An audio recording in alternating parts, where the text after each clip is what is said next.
আপনারা শুনছেন যে ঢাকা ইউনিভার্সিটিতে একটা ছেলেকে যে পিটাইতে পিটাইতে মাইরে ফেলছে। ওরা ইউনিভার্সিটির ছেলে। ওরা সাক্ষাৎকার দিছে যে কেন মারলা, একজনকে জিজ্ঞাসা। ওরা এইভাবে পিটাই লাগেন, কয় যে আবেগের বশে পিটাইছে, মানে হাসতে হাসতে রসিকতা করে দুষ্টামি করতে করতে ওরে পিটাইছে। আবার পিটানি থামাইয়া ওরে হচ্ছে ভাত খাও, আবার খানা খাওয়াইছে, আবার পিটছে। মানে অসভ্যতা কোথায় গিয়ে নাম, মানুষ কত নৃশংস, পশুত্বের কোথায় গিয়ে নাম। কোনো পশু, কোনো জন্তু জানোয়ারও তো এমনটা করে না। তাইলে আমরা দিন দিন কোথায় নেমে গেছি? এত বিবেকহীন মানুষ কিভাবে হয়? এজন্য ভাইয়া, আল্লাহর কথা এজন্যই শোনানো হয়, রাসূলুল্লাহ সাল্লাল্লাহু আলাইহি ওয়াসাল্লামের কথা এজন্যই শোনানো হয়, যেন দিলের মধ্যে কিছু অনুভূতি জাগে, বিবেকের কিছু দংশন, বিবেকের কিছু নড়াচড়া যেন হয়। আমাদের ছেলেপেলেদের চেহারা সুরতের দিকে তাকাইলেই হয় মনে হয় কোনো অভিভাবক নাই, কেউ ডাকে না, সম্পূর্ণ নিজের হাতে স্বাধীন, একটা মোবাইল আর একটা মানুষ, খালাস। এই নিয়েই রাত, এই নিয়েই দিন, এই নিয়েই জীবন।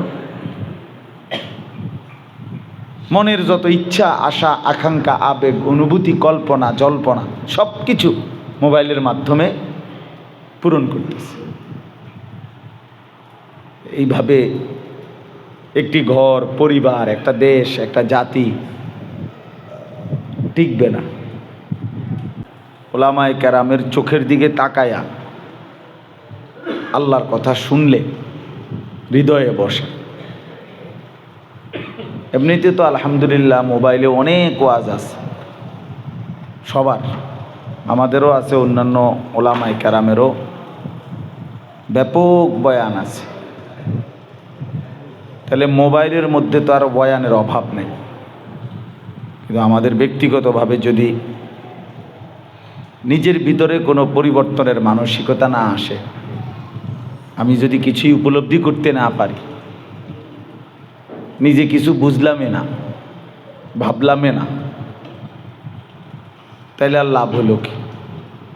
মোবাইলে জমলে হবেটা কি? এই প্রযুক্তি একসময় ছিল না, একসময় থাকবে না, এটাই বাস্তবতা। আমাদের ছোটবেলার সেই চিঠির প্রথা এখন নাই। ছোটবেলায় আমরা টেলিগ্রাফ দেখছি, টেলিগ্রাফ,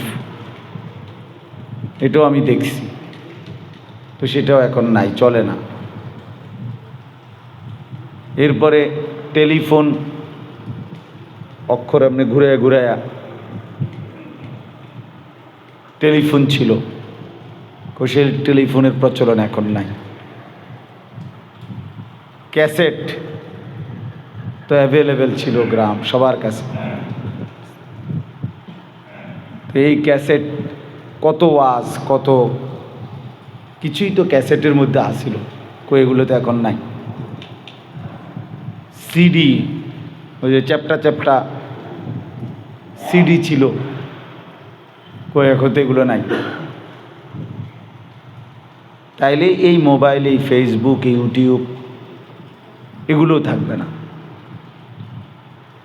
কিন্তু আমি এবং তুমি, আমরা এবং আপনারা সবাই থাইকা যাব, হয় এখানে নয় সেখানে, অর্থাৎ কবরে, আখেরাত।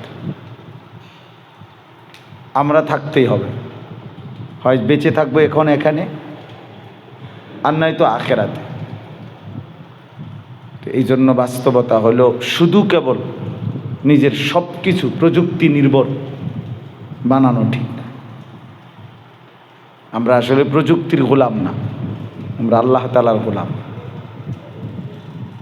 এই জন্য সব কিছুই আধুনিকতার যন্ত্রপাতি মেশিনের মধ্যে হইতে হবে, এটা জরুরি। কিছু জিনিস হৃদয়ে থাকা দরকার। এই জন্য প্রত্যেকের মোবাইলে 50,000 ওয়াজ থাকলে আখেরাতের মুক্তির জন্য তেমন কিছু আসে যায় না, যে না আমার মোবাইলে অনেক ওয়াজ আছে। বাংলাদেশের 100 বক্তার সাথে একটা একটা করে ছবি আছে, তো কি হয়েছে এতে? কবর আযাব মাপ নাকি?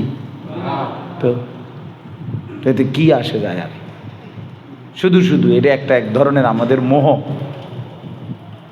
এইটা এখন ইদানিংকালে আসে একটা কুহক, মায়াজাল, ইবলিসের একটা গভীর ষড়যন্ত্র, যে মানুষগুলোর পুরা মেজাজ, ধ্যান ধারণা, কল্পনা, ইচ্ছা, আকাঙ্ক্ষা সব কিছু মোবাইল নির্ভর বানায় ফেলছে সর্বকিছুতে।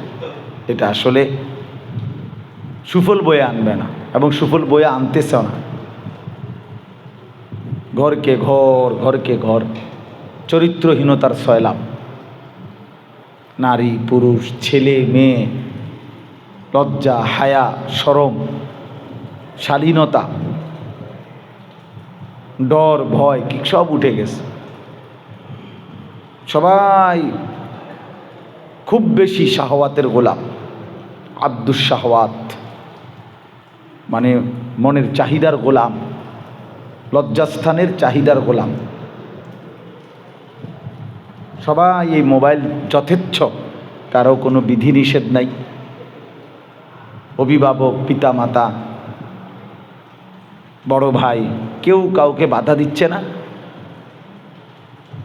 যার ফলে প্রচণ্ডভাবে জিনা, ব্যভিচার, অশ্লীলতা, নিজের হাতকে হারাম ব্যবহার করা, এই সব বিলেয়া ছেলে পেলে অধিকাংশই মনে হচ্ছে যেন শাহওয়াতের গোলাম। অর্থাৎ জীবনে বেঁচে থাকার অর্থ হইল লজ্জাস্থানের চাহিদা পূরণ। এত নারী, এত ছবি, এত নর্তকীর নাচ, এত উলঙ্গপনা, এত বেহায়াপনা, সারা রাত জেগে অশ্লীল ছবি দেখা, এই সব কিছু তার শাহওয়াত। মানে সে বুঝছে আমি পৃথিবীতে আমার যৌবনকালটা, আমার এই সুস্থ সবল হায়াতটা শুধু নারী, নারী কেন্দ্রিক কল্পনা, অশ্লীল চাহিদা পূরণ, আমার লজ্জাস্থানের যত কামনা বাসনা, এইটা পূরণের জন্যই আমি পৃথিবীতে। যার ফলে এক এক ছেলের চরিত্রহীনতার কোথায় গিয়ে নামছে অনেক অভিভাবক জানেও না। আমি অনেক অভিভাবকের চাইতে ভালো জানি, কারণ ছেলে পেলে তো কিছুটা যখন মন মানসিকতা বদলায় তো আমাদের কাছে বলে, শুনি অন্ধকারের কোথায় নেমে গেছে, অসভ্যতার কোথায় নেমে গেছে।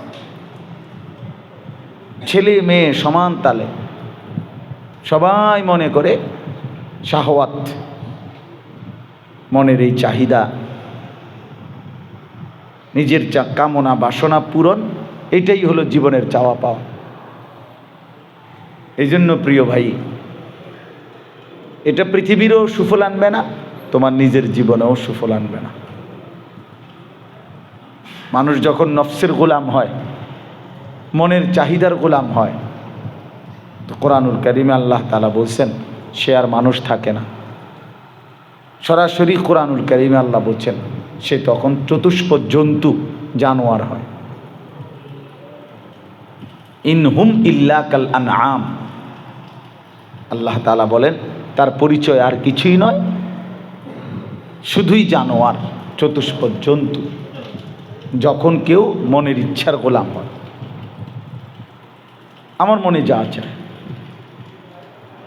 আমার যেরকম ভাল লাগে, চুল রাখবা কীরকম, আমার মনে যেমনটা চায়, প্যান্ট পরবা কেমনে, আমার মনে যা চায়, জামা গায়ে দিবা কোনটা, আমার মনে যা চায়, নিজেকে সাজাইবা কেমনে, আমার মনে যেটা চায়।